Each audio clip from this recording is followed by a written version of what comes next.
Although I'm quite undecided still about what I want to do long term, I think more and more recently I'm realising I do want to travel. So I'd like whatever I do, at least for the next year, to be to involve some travel. So whether that means teaching abroad for a few months, even though I don't see myself as a teacher long term, or doing some like temporary jobs abroad. I think my immediate goal is to travel. Hey, I'm Mimi. I studied English and I just graduated from UCL. I'm not really sure what I want to do in the future, but hopefully you guys will be with me while I figure it out. I chose English because I've always been good at it and I've always loved reading and writing, and I'm a very creative person. I didn't know what I wanted to do with it, but I just knew that was my talent, and I chose UCL because I knew it was the best in the country. Life on the course was pretty relaxed. We didn't have a lot of contact hours, so there was a lot of time for solo study and sitting in the library, reading loads of books.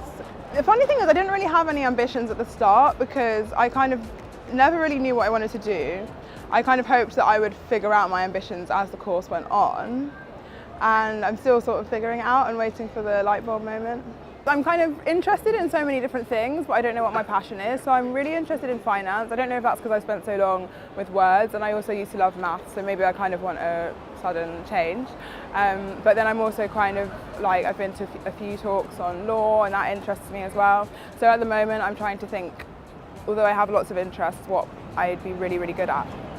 Surprisingly, the thing I've enjoyed most has been going to networking events. I always used to be really intimidated by them and just the idea of networking in general, but going to networking events and like forcing myself to go to more and more, I kind of started to understand why it's so important, and it's helped me because I've been able to not only talk to like recruiters but also students in the same position as myself, and yeah, finding out about people who've got to really successful positions and like how they got there, and I've really enjoyed that. So far I've learned that you have to be really, really proactive, and you have to get used to taking rejection. It's kind of like an inevitable part, and you're going to get rejected from hundreds of jobs before you find the right one.